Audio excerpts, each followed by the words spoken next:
Good morning, dear colleagues, members of the public, and dear candidate. Today, the advisory group of experts has gathered in its full composition to conduct an interview with a candidate for the position of a judge of the Constitutional Court of Ukraine, Madam Tetiana Shynkar, a judge of the 8th Administrative Court of Appeal, who was admitted to the competitive selection by the Verkhovna Rada of Ukraine. The interview will be moderated by the Secretary of the Advisory Group of Experts, Mr. Yaroslav Romaniuk, and that is why I am passing the floor to him. Please, Mr. Secretary. Thank you, Mr. Chairman. Good morning, Tetiana Igorevna. Good morning, everybody. All 6 AG members are present for the interview with you. Mr. Aleš Zalar, the chairman of the AGE, is present online. And physically present we have here Miss Hanna Sukhotska, Miss Maureen O'Connor, Miss Natalia Kuznetsova, and Miss Oksana Vasilchenko. AGE deputy members are also in attendance, namely Mr. Thomas Griffiths, Mr. Richard Barrett, Mr. Marek Zubik, Mr. Vasil Shakun, and Mr. Volodymyr Kuzmenko, and me, the AGE secretary, Yaroslav Romaniuk. Tetiana Igorevna, we have had enough time to accumulate information about you. Thank you so much for your willing communication. You helped us to collect information about you and analyze it. We have positive information about you, but there are still some issues we would like to clarify. And the goal of this interview is to give you an opportunity to debunk and clarify any doubts the AGE has about your good moral character for this position. I see that you have documents, but I should say that the candidate may not provide information, documents and other materials during the interview if the advisory group requested their provision earlier and the candidate did not provide them within the specified period, or if the candidate could provide them on their own initiative earlier. However, the advisory group may make an exception if it determines that such an exception is justified. I would like to inform you that the interview is being recorded and streamed live on the AGE resources as well as on the website of the Constitutional Court of Ukraine. Therefore, I call upon the AGE members and the candidate to limit the use of sensitive data and limited access information on live air. If there is need to discuss such an information, we will stop the streaming and we will communicate in private here in this room. As for the timeline, I would like to say that the duration of the interview is approximately 1 hour. The time limit for the response to a question is 3 minutes, so try to be laconic and concise. Some of the members of the AGE, I mean international experts, are English-speaking, so please, if there is a need, you are able to use the headset with the simultaneous interpretation into Ukrainian. Blue light on the headset means Ukrainian channel. Please use it if needed.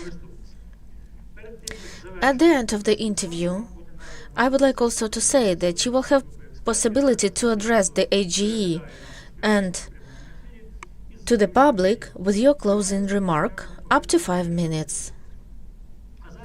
And now we are ready to start the interview, and I pass the floor to the reporters about your candidacy, Ms. Sukhotska and Ms. Vasilchenko. So I pass the floor to you.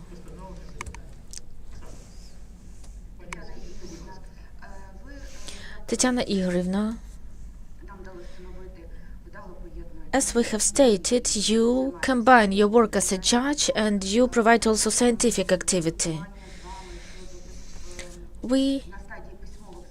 During the round of written questions, we talked about your PhD dissertation.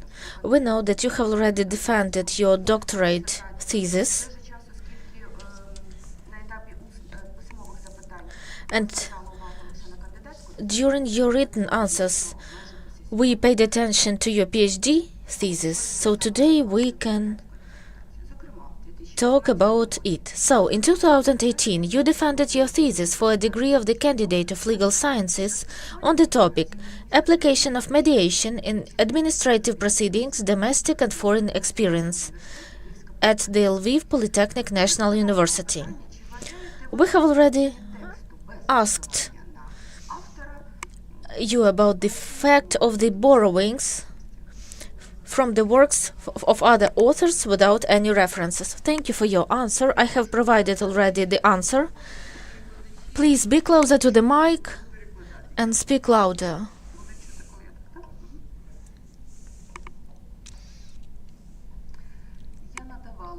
I have already provided answer for this question. And I asked the AG to have time to study this issue. I presented my work, so can I open my notes? Yes, sure.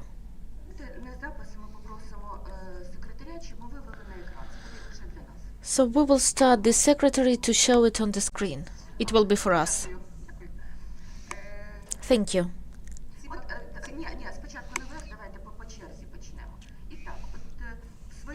So let's start from the very beginning. So, in your work, you refer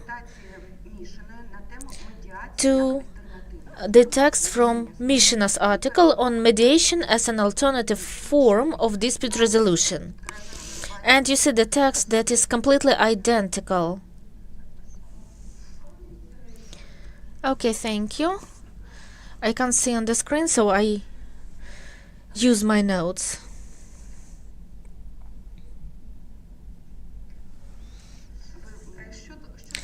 So, as for my thesis,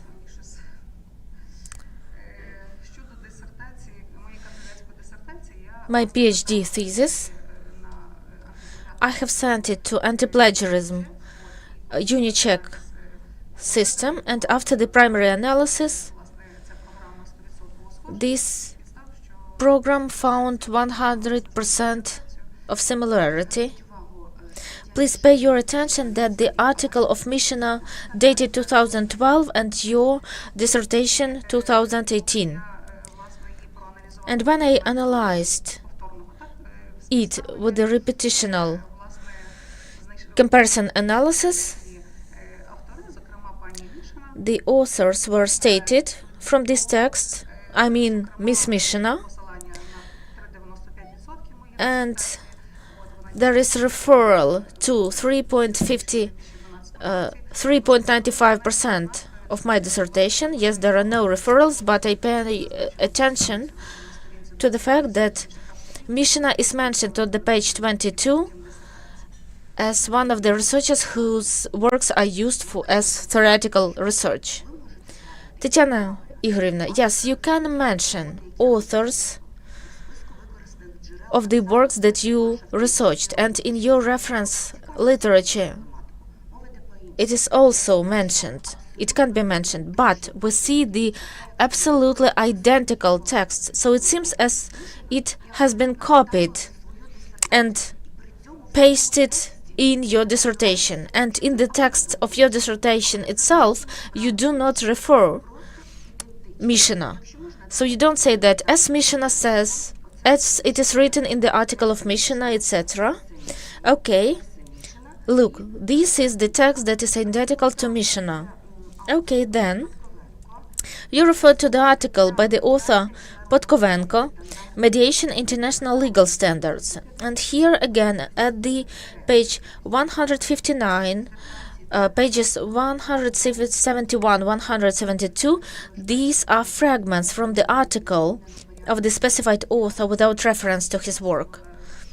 I have already explained and stated that the article by Podkovenko about mediation international legal standards, I have referred to the reference literature number 36. Yes, but this is from the reference literature, and we are talking about the fact that when you copy somebody's work, then in the text you should mention it, that these words are said by this author who expressed this view in 2015. So on the pages of your dissertation, where there are referrals to other authors, for example, that this thesis, this statement is from this author, that aspect was researched by this author. Yes, I have stated them. I have stated the fact that I use this literature. Yes, but these are only in the reference literature. But about the text of your thesis, PhD thesis, in the text properly, in the body of the text, do you refer to other authors? So whether you have written that as such an author stated, and so on. And why here there is just copying of the text? I didn't use because I explained. But look, so we see that there is just copied text, and it is not about one paragraph, it's about complete text. I wanted to say that I didn't use the ideas from these authors, I just stated them in the list of reference literature. And this was my approach to it. Dear Miss Candidate, you are Doctor of Legal Sciences. You are a judge. You are a person who does the creative activity. You were supposed to know about the law, about copyright and adjacent rights. Well, I'm not talking about academic dishonesty, but this is violation of copyright. Well, paying attention to the Article 48, to the law, Ukrainian law on education, where it is written what is plagiarism, there are some hints how we can understand it. I didn't use, well, I'm sorry, we understand your answer, so you misunderstand what is plagiarism and how to use the other works. The same question we had about the researcher Haiduk in his work Problems of Legislative Provisions of Mediation in Ukraine. There is also the copied text without referral. Yes, you said that you mentioned them in the reference literature. Now we are talking about the fact what conclusions you made in your thesis. Well, I think that this is properly your personal research should be. This is your personal view, and this is your personal conclusion that you present for the scientists. So how can you explain that even in the conclusions on the page 176, in your conclusions to the chapter, you use fragments from the author from 2015. It is part of the monography, Administrative Rule of Law in Ukraine. About this monography, I would like to say, monography was written by Alexandro Nechitailo, and I am talking about the monography Pishna. About the Pishna, I would like to say that conclusions that she makes and my conclusions are conclusions on possible use of mediation. Okay, then, Tetiana Igorevna, why you talk about the fact that there is any new information in your dissertation if you just repeat the conclusions of other authors? You understand that PhD thesis is written when there is something new, if there are new conclusions that should be stated in the result. And here you just confirm that you copied the conclusion because you share it. And what is the new aspect? When I conducted this research and I referred to the author Pishna, I found out that she also referred to my dissertation in her time. She referred to? Yes, she stated it. But I would like to say about the fact that mediation for the settlement of administrative disputes, I have studied this issue. Ms. Tetiana Igorevna, we are talking about the different thing. We are talking about academic integrity. On this question, I have no further clarifications. Can I say anything in this regard? Ms. Hanna, please, the next question.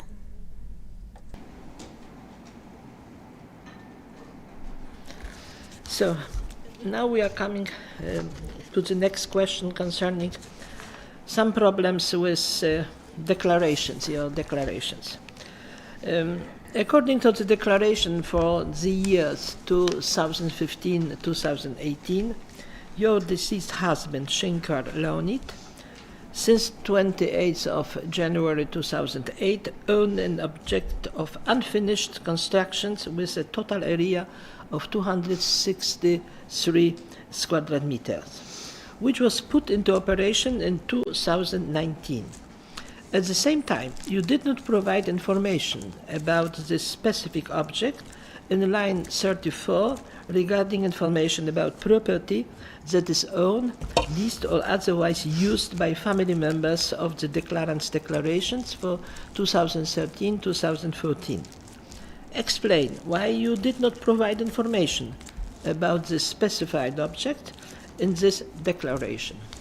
It is the first question we had to you. Thank you for your question. Dear AG members, I have already explained to you that in these declarations, I have this old sample of declaration, there was no object of unfinished construction, and according to the law of Ukraine about the registration of the ownership right and about the definition of the object that should be registered, this property wasn't registered appropriately. That's why it shouldn't have been mentioned. After this state registration, we already provided this explanation and showed it in the next declaration. And when there was the question that we should reflect it through the Natural Agency of Corruption Prevention, there was unfinished construction object, and there we showed it. So in the next declaration. Form of the previous declarations provided for a line for specifying information on other immovable property. It is line 28 for information on property that is owned, leased, or otherwise used by declarant, and line 34 for information on property that is owned in lease or other rights used by declarant family members, where you could display the specified information. Why did you not provide information about the object of unfinished construction in the declaration for 2013 and 14? It was such a line, it was such a, possibility or even need to do it.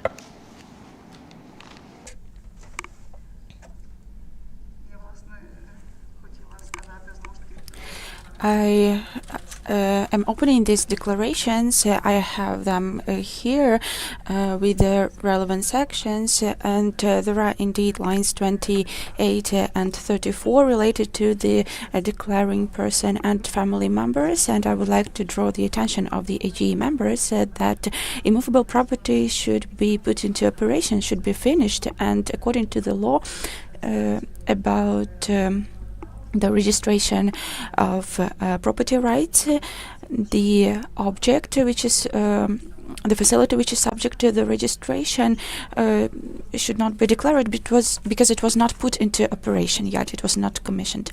When the section appeared related to the this unfinished, unconstructed object appeared, we reflected it in the declaration.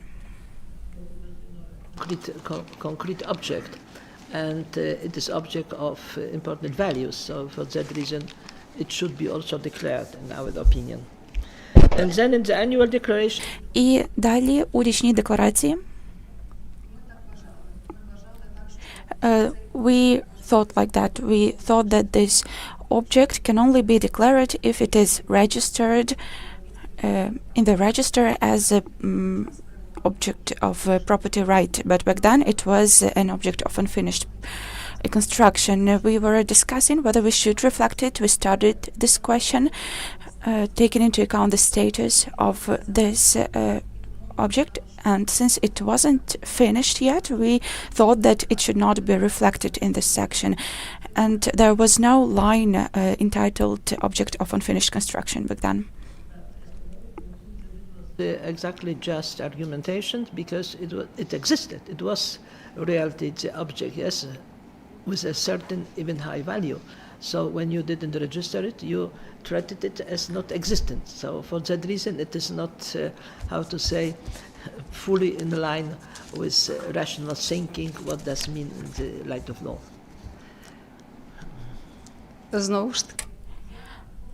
Again, I agree on the one hand, but we were thinking what objects were subject to state registration. If in the old declarations were the line about unfinished construction, we would reflect it, and it was later reflected in the new declarations. Okay, so now the next question.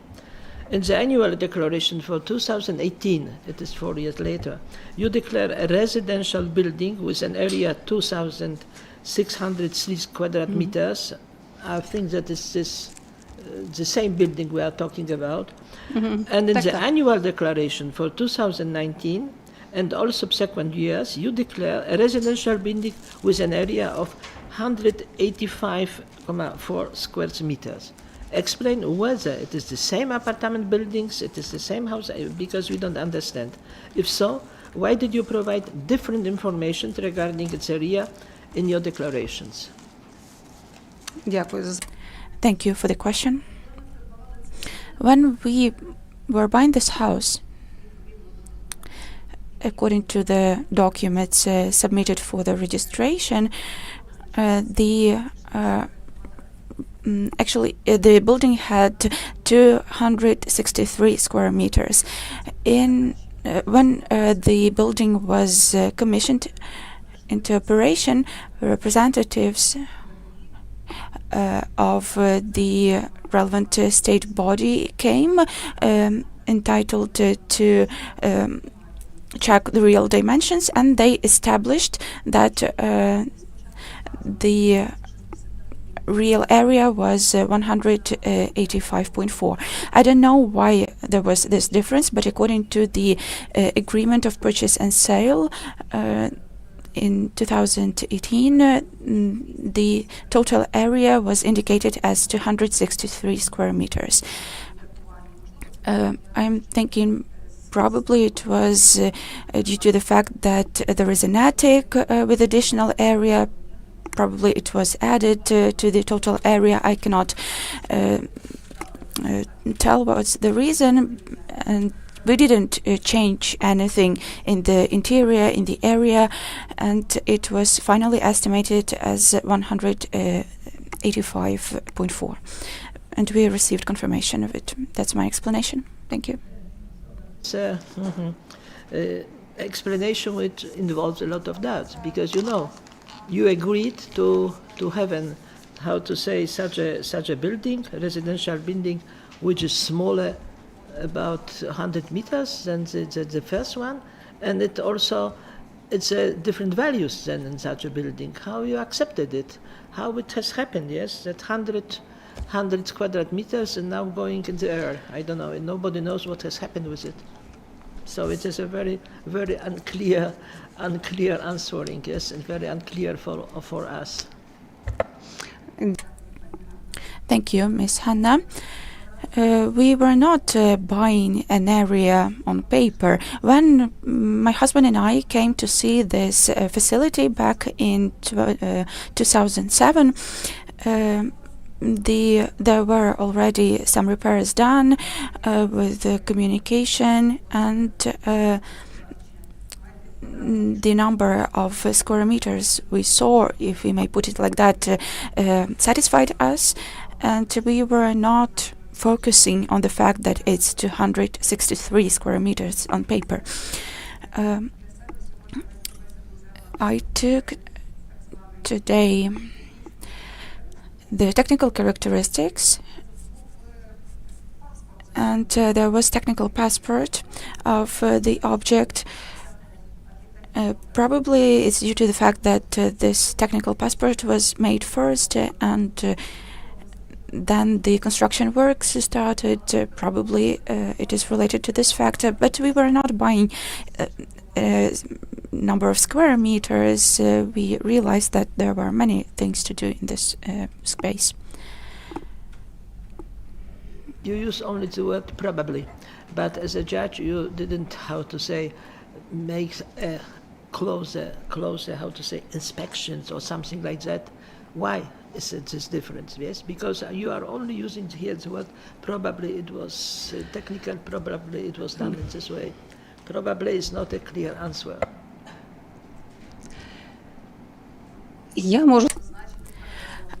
I can state without the word probably.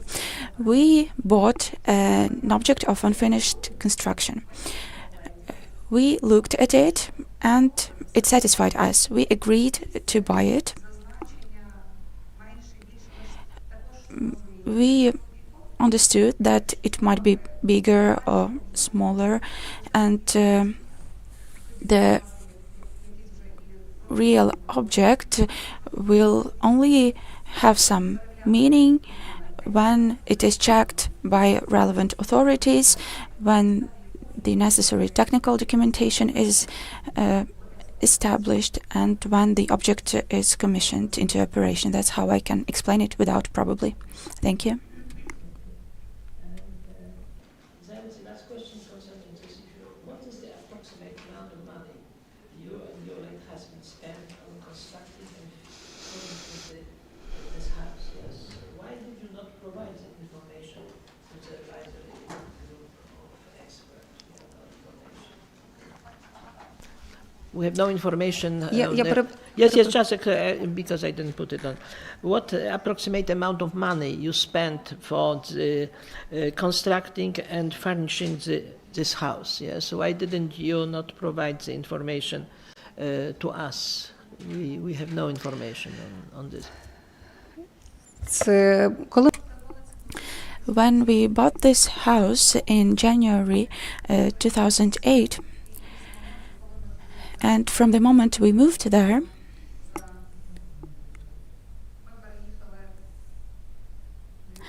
we moved there in the beginning of 2008, 1 month before he died. And it was the period of time when my husband could do many construction works on his own, and he could do some repairs on his own. Of course, we needed some materials, we would buy them, and back then he was putting together some receipts, some documents, but when we moved there, he destroyed all of these receipts because he considered them unnecessary. What building it is, I would like just to show that it's a building with 115 square meters of residential area.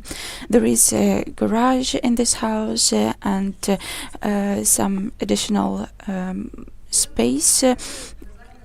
There is no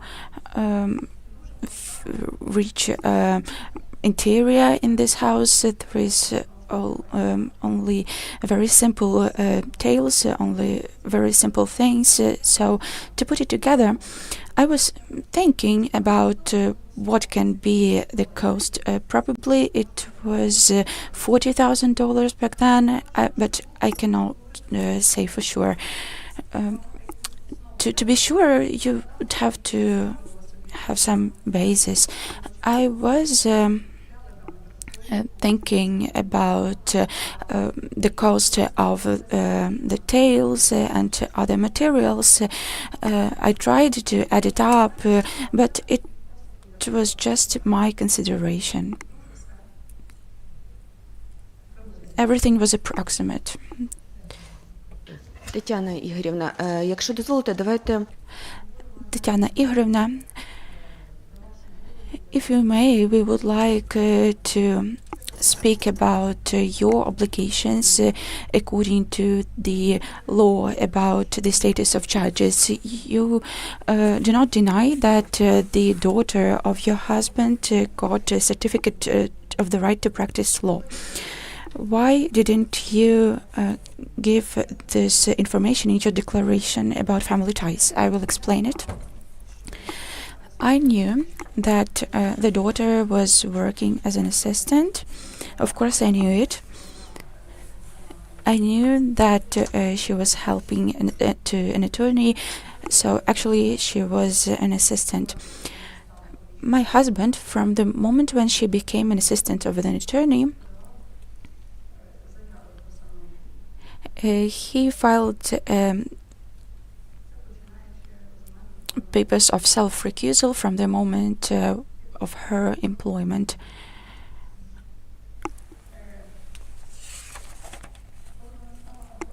When she became an attorney, even back then she was already an adult. Of course, they lived separately. And back then she didn't inform about it. And it happened before the war started. She received this certificate to practice law, and soon after that the war started. And my husband became a member of Territorial Defense Forces. We were actively helping. He had his own schedule.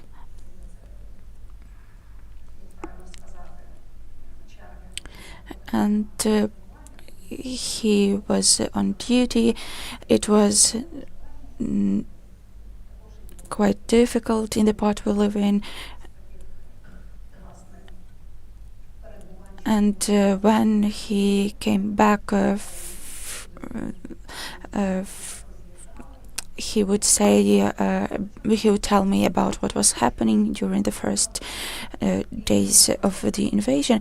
The daughter moved and lived with us for the first weeks, and we were actively helping, buying things, and in addition to our work we were always busy with something else. That's what I want to say. We were helping and donating money to the army, helping volunteers, and we were finding housing for the refugees. It was war routine, and she told him later about it, and he informed me. So we knew that the daughter was working. He knew that she was an attorney, and it was the impact of war. And I would also like to say that in every case, when it was about this association where his daughter was employed, he would always file papers about self-recusal. And he told me in 2024, and we filed a declaration of family ties about this period from January 2022. We corrected all of that. Tetiana Igorevna, you were just describing very hard circumstances for the whole country, and at the same time you confirmed that you were close, you were communicating. She was passing qualification exams in December 2021. Didn't you communicate since then? I was unaware of that, but you're explaining that you were living on the same area. she came there. You were telling that his daughter came to... No, my daughter came. Excuse me. So for a year you didn't communicate and you didn't discuss these questions, right? You understand, it was a war. We were helping each other and helping the army. I can assure you that everyone does it. I know. All I want to say is that there were two parts. There was this part related to the profession and another part of life related to the war. We understand your position. We heard your answer. Thank you. Ms. Hanna, please. Thank you. We have always some questions concerning the funds. And during 2021 and 2023, your daughter, Shynkar Marta, purchased an apartment in the Slavutic residential complex with an area of 60 square meters, a parking space with an area of 14.9 square meters, and a Kia Sportage car 2023, with a total cost about 8 million Ukrainian hryvnias. She started her entrepreneurial activity on February 1st, 2022, and now we are talking on the year 2023. Explain details. What sources of funds your daughter had for purchasing the specified property? Дякую за запитання. Thank you for the question. I will describe retrospectively. In 1999, the husband was given an apartment for the family of 4, and we had this apartment until 2020. After the death of the child, we agreed, of the husband, we agreed that we would divide the house with the younger daughter, and the older daughter will get the apartment. And when we sold it in 2020 to a state institution, it bought it for an employee. For this money, she bought it. Marta was a party to an agreement, and she bought the apartment. This is about the apartment. As to the parking space, I explained and she agreed to provide her own explanations that I transferred to the esteemed AGE. I indicated my income and my salary. They allowed me to give her some money from time to time, and I gave her 50,000 for the first installment, and then she continued paying on her own for this parking space. As to the vehicle, again, she submitted such a declaration. She submitted her own declaration because in 2019 or 18,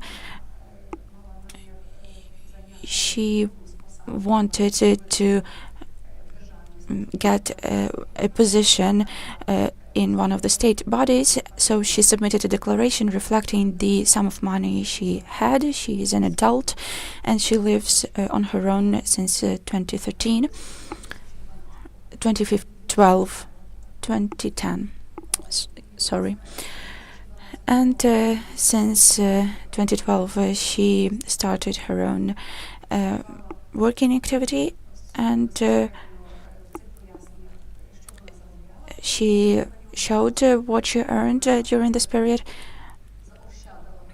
She saved a certain sum of money. She reflected in the declaration that was transferred to the AGE, and she was able to purchase a vehicle. She bought it in 2019. It was Nissan Getz, if I'm not mistaken. Then she sold it. As she explained, she spent the money to pay for the parking space. So in the declaration, she told about the Sport Age car, and then in 2023 she sold it, and for the money she got, she bought a new model of the vehicle. And all the rest that she told about her personal life, if I may, I would like to stop on it. Thank you. For the explanations, but we can maybe then put more questions concerning these transactions because they are not very clear for us, but we also have some other questions. Now I give floor to Oksana. Thank you. Ms. Tetiana Igorevna, let's talk again about source of funds of your close people. I would like to find out the information about the car of your husband's daughter. According to the notice, on August 2022, your husband's daughter, Glushko Ludmila, acquired ownership of Toyota Yaris 2022. And you explained that the purchase of this car so the funds were given by the grandparents. Do you confirm it? Yes. And what were the sources of purchases, sources of income of your grandparents? Because according to the Unified State Register of Individual Taxpayers, the total income of Glushko Volodymyr and Glushko Ludmila in the period from 1998 to 2022 is more or less approximately 5,000 hryvnias per month. So how can you explain it? Thank you. I have already provided explanation, and I have stated that the parents of my husband for the whole life dedicated to agriculture. His mother had a position at the agrarian enterprise, and she was also the owner, and the father was her deputy. In 2011 they sold corporate rights. I have this agreement, but you haven't presented it to the AG. Frankly speaking, my husband gave me this document just a couple days ago. He found it in his documents, and frankly speaking, we thought that this information can be already possessed by you. We wouldn't have asked you if we had had it. If you had asked about this agreement, I would have sent it to you. But we didn't know about this agreement. We asked you about the confirmation of the income sources. We cannot send you all the list of the documents. I understand it, but maybe we missed it. When my husband passed through evaluation process, this information was presented, and he learned about this information. He found these documents, etc. And according to these documents, it is confirmed that in 2011, my mom, that was the only owner, she sold this enterprise. It was the joint property of the couple, and it is written what is the sum of the sale. If you want, I can show you this document. Tetiana Igorevna, can we just for AGE, without streaming online?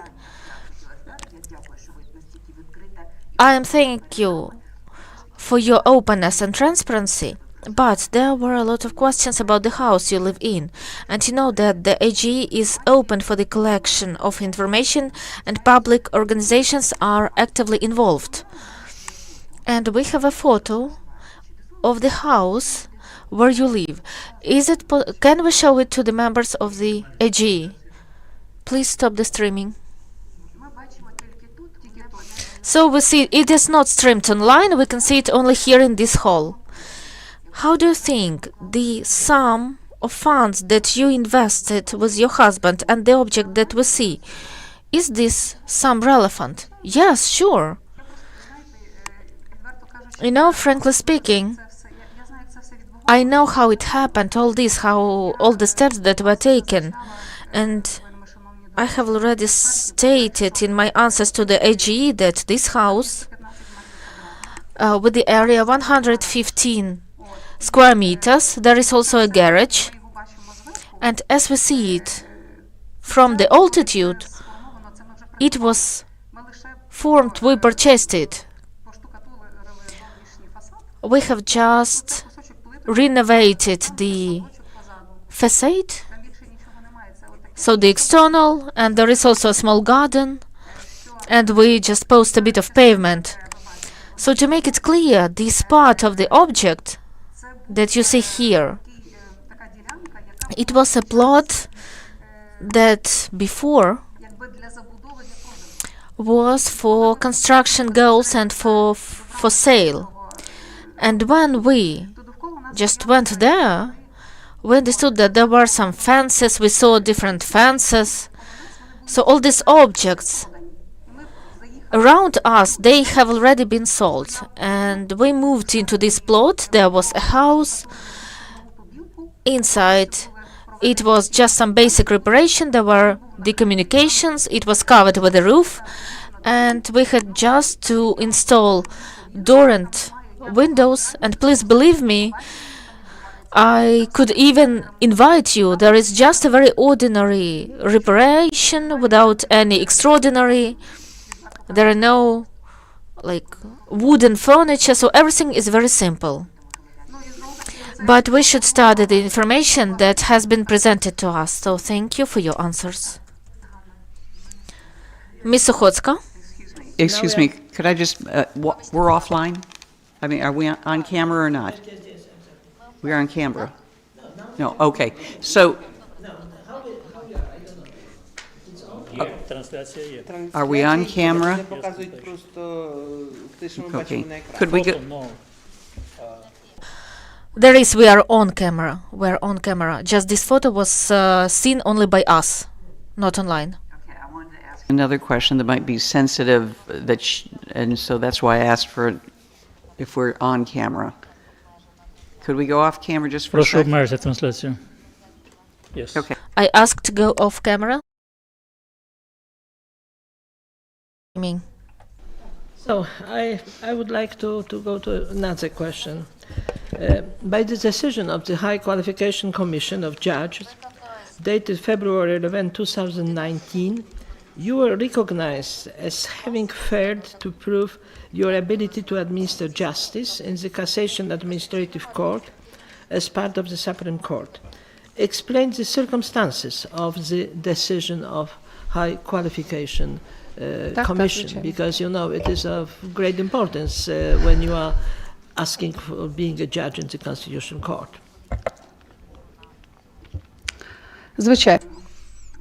Sure. There was a question about a loan. I explained to the three of the members of the High Qualification Commission of Judges about our circumstances. It was January 2008. We stipulated this loan agreement. In 2009, on initiative of the bank, there was stipulated a complementary agreement. According to this complementary agreement, it regarded interest rate for this loan stated by the bank.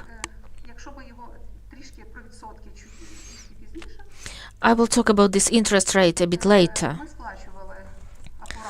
We paid precisely the body of the loan and interest before the beginning of 2014.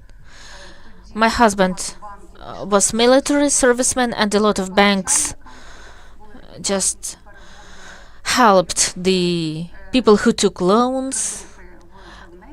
There were banks who just transferred foreign currency loans into the hryvnia loan, and we asked to delay our installment payments. And it was because we had this loan in US dollar, and exchange rate rose, and it was difficult for us to pay it. So at first we asked for delay, so to postpone it. It was like more for my husband, because he was the main person who took the loan. So at first they gave us 6 months of delay, then another 6 months of delay, and then we asked them about the fact that let's decrease one part of the funds, because we were really accurate, very precise. We didn't violate any agreements, but the bank said that they couldn't, so they didn't want to do it. Looking at other banks, it was really very bad for us, and we were really very sorry for the situation. And then the bank sent us for this action that we had to pay it. And the decision, I don't know what were the grounds for this decision, but the decision was taken, and sometime later we applied for a court, and this decision was cancelled, and after it we started to prove our opinion during the trial. And during this trial I draw attention to the bank that we have also this complementary agreement, and the complementary agreement, the interest rate is another one, because there was a fixed interest rate. Fixed as for primary agreement it was 4.49%, and in complementary agreement it was 2.49. So the main interest was decreased, but the feeder, this like floating rate, it had. Ms. Tetiana Igorevna, the question is, what are the circumstances of the decision of the High Qualification Commission of Judges about the person as having failed to prove any ability to administer justice of the Cassation Administrative Court? So it is about your non-timely payment of the loan.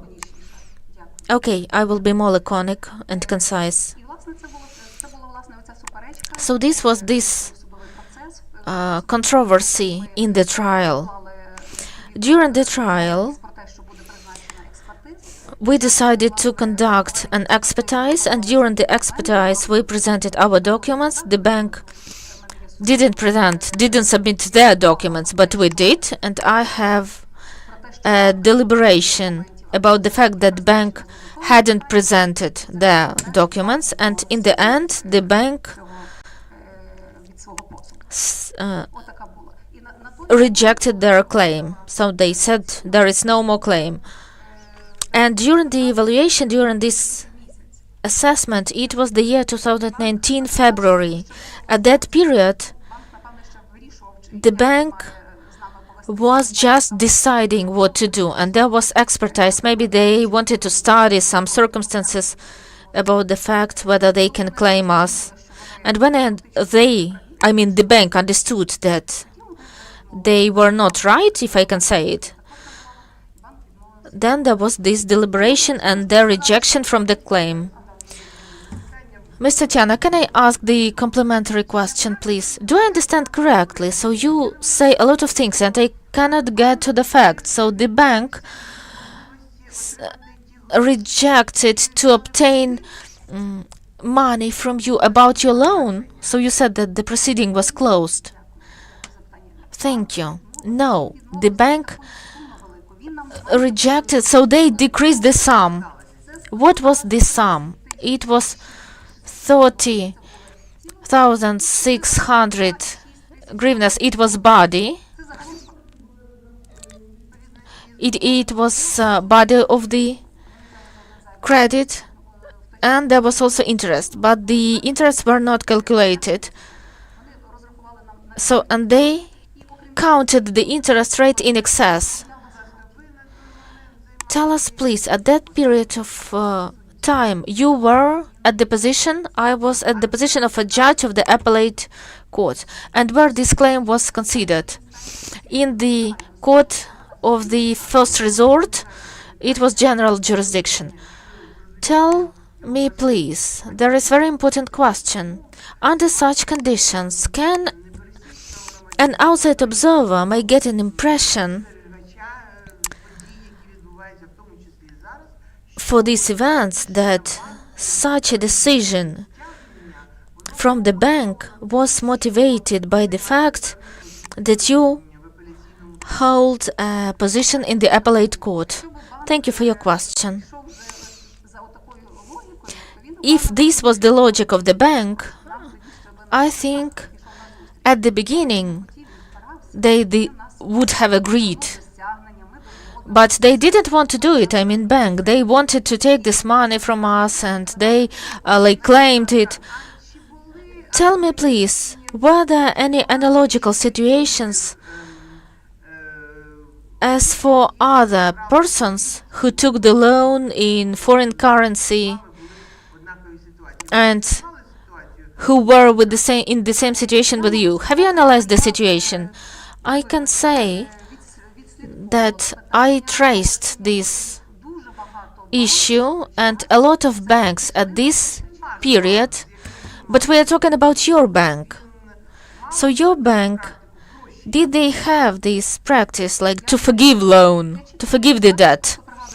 I cannot say clearly, but I remember that once when we paid the installment, I remember that at that period, young people came into the bank department. They imported sum of money and they stated that we proved circumstances in front of the bank, and the bank, they took these our circumstances as the reason to decrease the debt.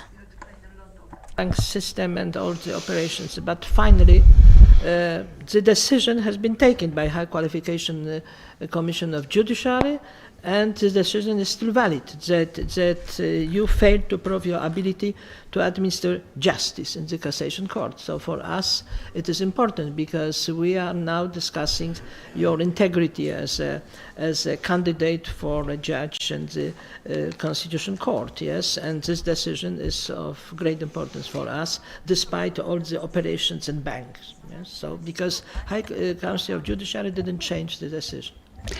Дякую. Дякую за питання, пані Сухоцька. Thank you. Thank you for your question, Ms. Sukhotska. What can I say here? When a person, me in that period when I was a candidate, I passed my examination, I was on a very high position in the rating, and when there was an interview, it was the only issue about this loan. In the same way, there was this controversial issue in the trial, and finally we won in this trial controversy.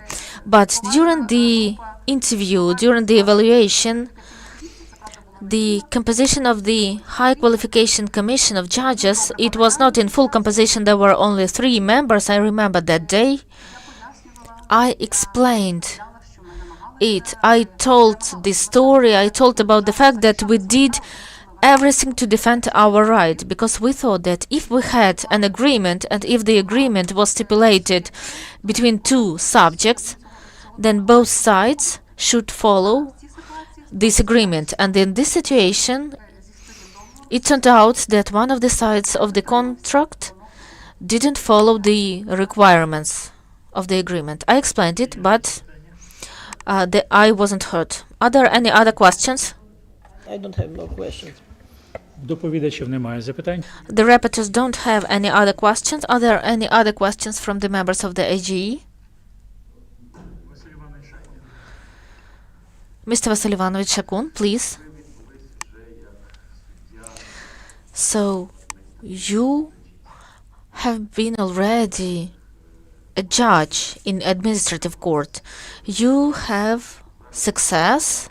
What made you, what imposed you to change your professional opinions, knowledge, and drive it to the opposite or mostly opposite sphere of activity that is not related to administration of justice, because constitutional courts is another thing? I would like to ask you to answer the question of my deputy as a member of the AGE. Thank you for the question. I will start from another story, but please respect the time limit. When I was entering the university, it happened so that Tetiana Igorevna, please, your motives. Why did you decide to participate in this competition? Why don't you think that you are ready to take the position of a judge of the Constitutional Court? Okay, I am capable to make an analysis. I am passionate with the practice of the European Court of Human Rights. I try to use it in my everyday activities. Since 2015, I have been developing different kinds of courses of the professor. So I thought that I'm ready. I'm ready to make an analysis. This is my explanation. Could you please give a name of some specific case of the European Court of Human Rights related to a constitutional process in Ukraine? Well, I was researching a specific one. Okay, Hovko against Ukraine. It's well known, but one of the latest. As to the latest, I researched the access to the information, Torobich versus Ukraine. And generally, I was reading articles, in particular by Valentina Yurovska. She was studying the usage of the European Court of Human Rights case law. And of course, there were many decisions. We got it. Yurovska. Thank you. Vasily Ivanovich. Let's stop on the things related to today's interview. Tetiana Igorevna, did you study the problems of constitutional justice, the problems related to the application of the Constitution of Ukraine? Did you publish any scientific articles? Did you participate in round tables, conferences? I can say that as to the round tables related to the constitutional justice, I didn't participate in any of them. I participated in many conferences and published articles related to the law in general and the right to hold and spread information. Thank you. Are there any other questions? If there are no further questions, we are ready to close the interview, but before we declare its closure, you have 5 minutes to make your closing statement. Thank you. The final statement. Can I ask one question, please? Перепрошую, в голови пана Алеша Залера до вас є. Excuse me, our chairman has another question to you. I have a question with respect to who nominates you and approves that you participate in this competitive process, because this is the parliament, Ukraine, and not the judicial body. Can you explain the circumstances, how actually this happened and why? Why did you turn to the political players and not the judicial ones? Thank you for the question. On the 14th of September 2023, the committee of the Verkhovna Rada of Ukraine announced announced the decision about the start of this election, and I made a decision to use this right to participate in a selection. The essence of the question was that you are a judge and there is a competition according to the quota of the Congress of Judges. Why did you decide to go to the Parliament of Ukraine? Thank you. That was what I was explaining. Since the selection was announced first by the Verkhovna Rada, I took this kind of a decision and I chose this path. As to the fact that they are political actors, I think that they are representatives of Ukrainian people. That's why I do not consider them as a political body, but as a representative body, as a body of representation. Thank you. Mr. Chairman, do you have any other questions to the candidate? Yes, I would like to ask her, do you think that this negative opinion of the High Qualification Commission about your non-integrity would actually be the main reason that you didn't try to present your interests to the Congress of Judges to apply to this position of the judge of the Constitutional Court?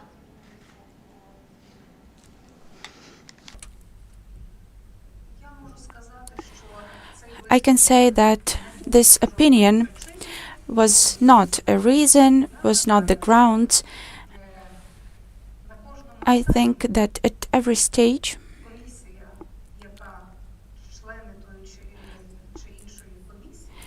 a commission and the members of a commission have their own opinion and they can make their own decisions without relying on the opinion of another body, and that's my opinion. Thank you. Are there any other questions? Якщо більше запитань немає, If there are no other questions, please, you have an opportunity to declare your closing remarks. Thank you. Honorable members of the AGE, yesterday, when I was getting ready to this trip to meeting you, I realized for a moment that today I will be here in front of you and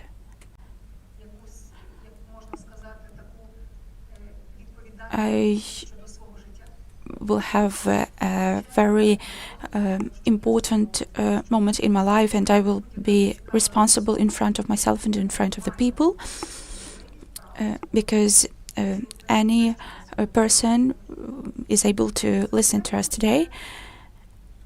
And of course, it is the process when we open ourselves, when we open our lives and the lives of the close people to the public. And of course, I realized that I would open myself to the public. But I can say one thing I felt today. I thank you for the warmth, for the good attitude. I thank you for this warm atmosphere. I felt it. I'm grateful for this. And I would like to quote the phrase of a judge: to grow leaders that would be legitimate in the eye of the citizens, the path to the leadership should be open to talented personalities, and their effective participation in the life of a country is very important for the realization of the dream about a single nation. It's this is the words of the Judge O'Connor, and today each and everyone is contributing to the development of our state, and we are fighting for the victory.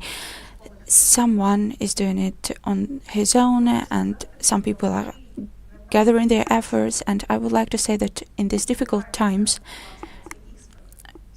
we are passing this test of conscience at the time when Ukrainians fight for their freedom, dignity, their life. We are fighting for Ukraine. As our president said, we are fighting for the victory of the brightness over darkness. And as to me, I can briefly say that I am open. I adapt very quickly to the work in a team. Every day I open new horizons for myself, legal ones. In particular, I improve myself. I am inclined to constant, continuous learning. I have analytical skills. I make quick decisions, and I hope they are right. So today I would like to once again thank you for being patient with me, and I ask you to believe in me. Thank you. Thank you, Tetiana Igorevna, for your answers to the questions. And now I would like to declare the interview with the candidate Shynkar Tetiana Igorevna closed.